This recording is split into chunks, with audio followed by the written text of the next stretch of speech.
সন্দেশখালীর ছুঁচো শেখ শাহজাহানের হাতে মাত্র 24 ঘন্টা সময়। এই মুহূর্তের সবচেয়ে বড় খবর, সন্দেশখালীর শেখ শাহজাহানকে এবার সোজা তিহারে নিয়ে যাচ্ছে সিবিআই।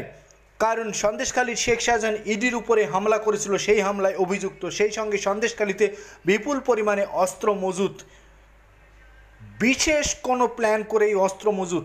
তাই শেখ শাহজাহানকে এবার সোজাসুজি দিল্লি নিয়ে যাওয়ার যাবতীয় ছক কষে ফেলল সিবিআই। সোমবার বসিরহাট আদালতে তোলার পরেই শেখ শাহজাহানকে দিল্লি নিয়ে যাওয়ার আর্জি জানানো হবে সিবিআইয়ের পক্ষ থেকে, এমনটাই সূত্রের খবর। হাতে মাত্র 24 ঘন্টা। সন্দেশখালী অর্থাৎ বসিরহাট লোকসভা ভোটের আগেই শেখ শাহজাহানকে বাংলা ছাড়া করতে চাইছে সিবিআই। কোনোভাবেই শেখ শাহজাহানকে আর ছাড় দিতে চায় না সিবিআই। এদিকে আদালত সূত্রে খবর, মিনিমাম 10 বছরের জেল হতে পারে শেখ শাহজাহানের।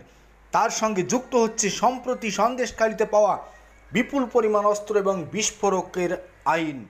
এক কথায় বলা যায়, শেখ শাহজাহানকে আষ্টেপৃষ্টে বেঁধে এবার সোজা তিহার নিয়ে যাওয়ার যাবতীয় ছক কষে ফেলেছে সিবিআই।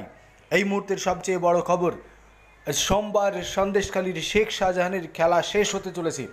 24 ঘন্টা মাত্র সময় সন্দেশখালীর শেখ শাহজাহানের। আর কোনোভাবেই রক্ষা করা গেল না শেখ শাহজাহানকে।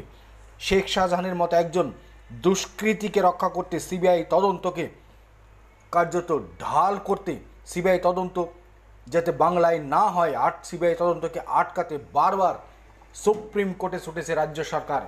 এবারও সুপ্রিম কোর্টে যাচ্ছে রাজ্য সরকার।